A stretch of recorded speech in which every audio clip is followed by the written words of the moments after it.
राम मंदिर की खिलाफत करने वाले मंदिर में माथा टेकने को मजबूर साध्वी।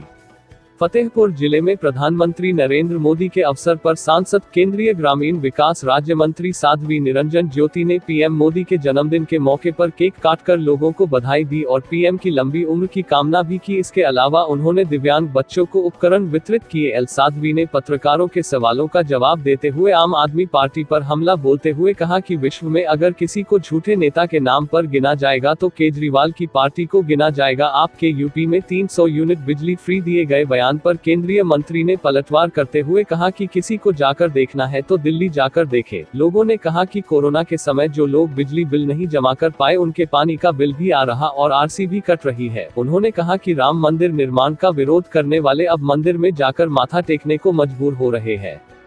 मुख्तार अंसारी को टिकट दिए जाने के सवाल पर कहा कि हमारी बीजेपी का मत स्पष्ट है कि हम किसी जाति मजहब के आधार पर नहीं, देश में प्रदेश में जो गुंडागर्दी करेगा उसका सफाया होगा। अब वह अपना आईना साफ करे कि देश व प्रदेश में गुंडागर्दी करने वालों को टिकट देना है कि गरीबों की जमीन हड़पने वालों को टिकट देना है, उन्हें तो सत्ता चाहिए। उन्होंने कहा कि प्रदेश की जनता बहुत समझदार है। आने वाले विधानसभा चुनाव में भारतीय जनता पार्टी पुनः पूर्ण बहुमत के साथ उत्तर प्रदेश में सरकार बनाएगी।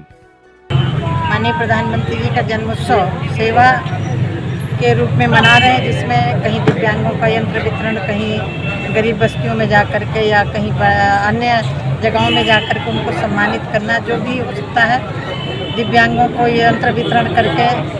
आज का दिन भारतीय परंपरा के लिए हम लोगों के लिए बहुत गर्व का दिन है कि आज ऐसे व्यक्तित्व का हम लोग जन्मदिन मना रहे हैं, जिस व्यक्तित्व ने एक क्षण अपने लिए नहीं समय निकाला, कभी अपने जन्मदिन को घर में रह करके नहीं मनाया। गरीबों वंचितों के लिए जिन्होंने काम किया, शोषितों के लिए जिन्होंने काम किया, ऐसे व्यक्ति आदरणीय नरेंद्र मोदी जी के जन्मदिन को हम लोग आज कहीं वैक्सीन केंद्र में पहुंच करके, कहीं अस्पताल में पहुंच करके, कहीं दिव्यांगों के बीच में पहुंच करके, कहीं मलिन बस्तियों में पहुंच करके, ऐसे विभिन्न कार्यक्रमों के माध्यम से उनके जन्मदिन को मनाया जा रहा है। आज मैं ये कह सकती हूँ कि जब से राजनीतिक क्षेत्र में उन्होंने काम करना शुरू किया होगा, उन्होंने अपने लिए समय कभी नहीं निकाला।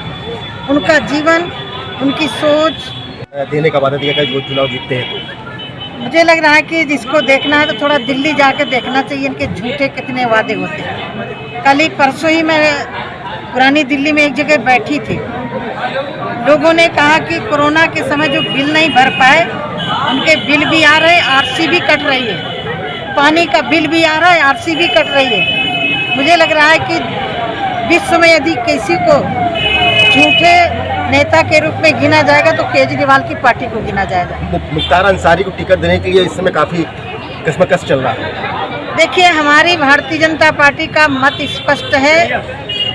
हम किसी जाति मजहब के आधार पर नहीं, देश में प्रदेश में जो गुंडागर्दी करेगा उनका सफाया होगा। अब वो अपना आईना साफ करें कि देश में गुंडागर्दी, प्रदेश में गुंडागर्दी करने वालों को टिकट देना है, गरीबों की जमीन हड़पने वालों को देना है। उन्होंने तो सत्ता चाहिए ना। अभी देखिए ना, रामलला मंदिर में पहुंच गए, वहाँ कहते थे यूनिवर्सिटी बना दी जाए, राम मंदिर की कोई ज़रूरत नहीं है। आज सारे के सारे मंदिर की तरफ भाग रहे हैं। तो मुझे लग रहा है कि बाहर मोदी जी, आपने सबको अयोध्या में पहुंचा दिया, आपने शिलान्यास किया और सारे मंदिर चिल्लाने लगे। तो मुझे लग रहा है कि कम से कम जो हिंदू भावनाओं की आग पहुंचाते थे, चोट पहुंचाते थे, मंदिर की बात करने वालों को सांप्रदायिक कहते थे, 370 धारा की बात कहने वालों को ये कहते थे कि कांग्रेस जब तक है 370 धारा खत्म नहीं हो सकती है। मैं बधाई देती हूँ माननीय प्रधानमंत्री जी को, कम से कम हिंदू परंपरा को मानने के लिए तो बाध्य कर दिया। अब वो राजनीतिक इच्छा शक्ति के कारण मान रहे हैं या असली मान रहे हो तो चुनाव के बाद पता चल जाएगा। उन्होंने विश्व के पटल पर योग को भी स्थापित किया। बहुत सारे ऐसे इशू हैं जिन्होंने सहजता से उनका समाधान निकाला। आप कल्पना करिए, 2014 के पहले लोग कहते थे राम मंदिर नहीं बन पाएगा, 370 धारा नहीं हट पाएगी, ट्रिपल तलाक जैसा कानून नहीं आ पाएगा। लेकिन माननीय प्रधानमंत्री जी की शक्ति ने ये सारे के सारे काम करके दिखाया है। मैं उनको बधाई देती हूँ, ईश्वर से प्रार्थना करती हूँ हम जैसे लोगों की भी उम्र उनको लगे, क्योंकि उनके कारण ही आज देश विकसित रास्ते पर जा रहा, विकास कर रहा है। विश्व के पटल में भी भारत का एक मान सम्मान बढ़ा है। कोविड जैसी महामारी को कैसे निपटा जा सकता है, ये माननीय प्रधानमंत्री जी ने अच्छी तरह से उसको समझ के निपटाया है। मैं बहुत बहुत अपने फतेहपुर वासियों की तरफ से, अपने कार्यकर्ताओं की तरफ से, आप सब की तरफ से मैं उनके जन्मदिन की बहुत बहुत शुभकामना देती हूँ और आप सबको शुभकामना देती हूँ।